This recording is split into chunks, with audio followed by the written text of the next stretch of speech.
Hi అండి, అందరు ఎలా ఉన్నారు? నేనైతే చాలా బాగున్నాను. మీరందరూ కూడా బాగుండాలని మనస్ఫూర్తిగా కోరుకుంటున్నాను. మరో మంచి వీడియోతో మీ ముందుకైతే వచ్చేసానండి. దేవి నవరాత్రుల 9 రోజులు కూడా అమ్మవారిని మనం ఎంతో భక్తి శ్రద్ధలతో పూజిస్తాం కదండి. చాలామంది 9 రోజులు కూడా అమ్మవారి పీఠాన్ని ఏర్పాటు చేసుకుంటారు. అఖండ దీపం కలశం పెట్టుకొని కూడా పీఠం పెట్టుకొని అమ్మవారి పూజను అయితే చేసుకుంటారు. మరి ఈరోజు ఈ వీడియోలో ద్వారలక్ష్మి పూజ నేను ఏ విధంగా చేస్తానో మీతో కూడా షేర్ చేస్తానండి.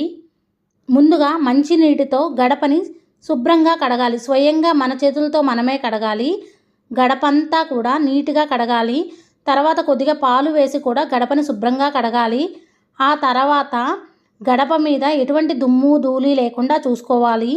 ఈ గడప పూజను మంగళవారం కానీ శుక్రవారం కానీ చేసుకుంటే చాలా మంచిది.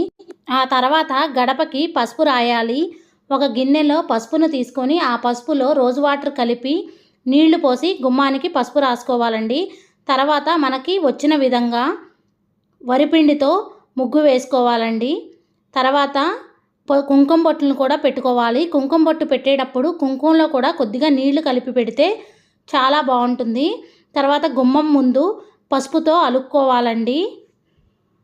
మనం గుమ్మానికి పసుపు రాసేటప్పుడు ఎక్కడా కూడా పొడ లేకుండా చూసుకొని రాయాలి. గుమ్మానికి ఈ విధంగా పసుపు కుంకుమ ముగ్గు వేసుకునేటప్పుడు భక్తి శ్రద్ధలతో రాయాలి.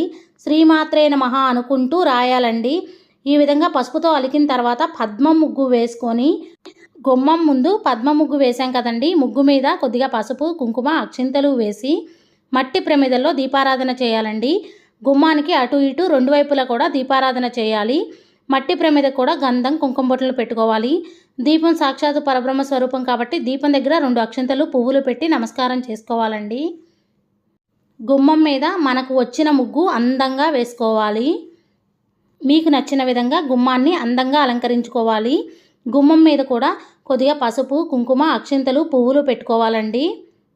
గుమ్మానికి పెయింట్ వేసినా సరే పసుపు రాసుకోవాలండి. ఈ విధంగా బియ్యం పిండితో ముగ్గు వేసుకొని కుంకుమ బొట్టలు పెట్టుకోవాలి. గుమ్మం ముందు పసుపుతో అయినా అలకొచ్చండి, లేదా గోమయంతో అయినా అలకొచ్చు. ఇక్కడ నేను అమ్మవారి పాదాలు వేశాను, అయ్యవారి పాదాలను వేశానండి. ఈ విధంగా అమ్మవారి పాదాలను అయ్యవారి పాదాలను వేసుకోవాలి. తప్పకుండా అమ్మవారు మన ఇంటికి వచ్చేలా అందంగా అలంకరించుకోవాలి. మనం ఎప్పుడూ కూడా లక్ష్మీదేవి అమ్మవారిని పూజించినప్పుడు వెంకటేశ్వర స్వామిని పూజించాలి. వెంకటేశ్వర స్వామిని పూజించినప్పుడు లక్ష్మీదేవి అమ్మవారిని పూజించాలండి. మనం మన ఇంట్లోకి అమ్మవారిని అయ్యవారిని ఇద్దరిని ఆహ్వానించాలి. మనం ఆహ్వానించేది సాక్షాత్తు లక్ష్మీదేవిని కాబట్టి అందుకే ఆమె భర్త అయిన లక్ష్మీనారాయణని కూడా ఆహ్వానించాలి. కాబట్టి ఇద్దరి పాదాలను వేసుకోవాలి. అమ్మవారి పాదాలకు అయ్యవారి పాదాలకు పసుపు కుంకుమ బొట్లు పెట్టుకోవాలి. ఈ ద్వారలక్ష్మి పూజను మంగళవారం రోజు గురువారం రోజు శుక్రవారం రోజు చేసుకుంటే చాలా మంచిది. ద్వారలక్ష్మి పూజను గురువారం చేసుకుంటే చాలా మంచిది. గురువారం అంటే లక్ష్మీవారం. గురువారం సాయం సంధ్యా సమయాన్ని శుక్రవారం అని కూడా అంటారు.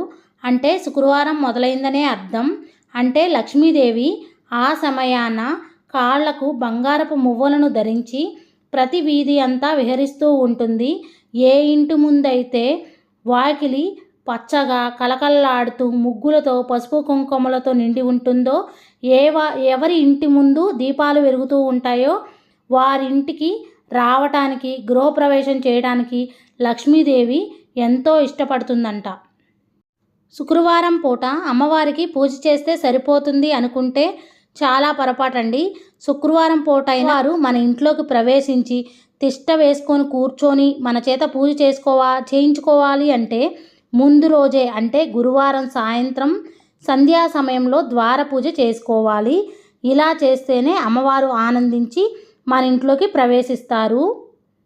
తర్వాత 2 అగరవత్తులను వెలిగించి ధూపం చూపించి ప్రసాదంగా 2 పళ్ళు కానీ బెల్లం ముక్క కానీ ఏదైనా పెట్టొచ్చండి. ఇక్కడ నేను జాంకాయలు పెట్టాను. తర్వాత అమ్మవారికి హారతి ఇచ్చి నమస్కారం చేసుకోవాలి. ఈ విధంగా పూజ అయిన తర్వాత మనం ఆవు పాలని ఒక 3 స్పూన్లు గుమ్మం మీద వదిలిపెట్టాలండి. ఇలా చేస్తే గుమ్మానికి అభిషేకం చేసిన ఫలితం మనకు లభిస్తుంది. మన ఇంట్లో ఉన్న నెగిటివ్ ఎనర్జీ మొత్తం పోతుంది. మన ఇల్లంతా కూడా పాజిటివ్ ఎనర్జీతో నిండి ఉంటుంది. నెగిటివ్ ఎనర్జీ ఉన్న ఇంట్లో లక్ష్మీదేవి ప్రవేశించదు. కాబట్టి ఇలా ద్వారలక్ష్మి పూజ చేసుకోవడం వలన మన ఇంట్లో ఉన్న నెగిటివ్ ఎనర్జీ మొత్తం పోతుంది. అమ్మవారు సంతోషించి మన ఇంట్లోకి ప్రవేశించి గృహప్రవేశం చేస్తారండి. మన ఇంట్లో తిష్ట వేసుకొని కూర్చుంటారు. అందుకనే తప్పకుండా గురువారం సాయంత్రం సంధ్యా సమయంలో ద్వారలక్ష్మి పూజ చేసుకుంటే లక్ష్మీదేవి అమ్మవారు సంతోషించి మన ఇంట్లోకి అడుగు పెడతారండి. తప్పకుండా ఈ విధంగా ద్వారలక్ష్మి పూజ చేసుకోండి. అమ్మవారి అనుగ్రహాన్ని పొందండి.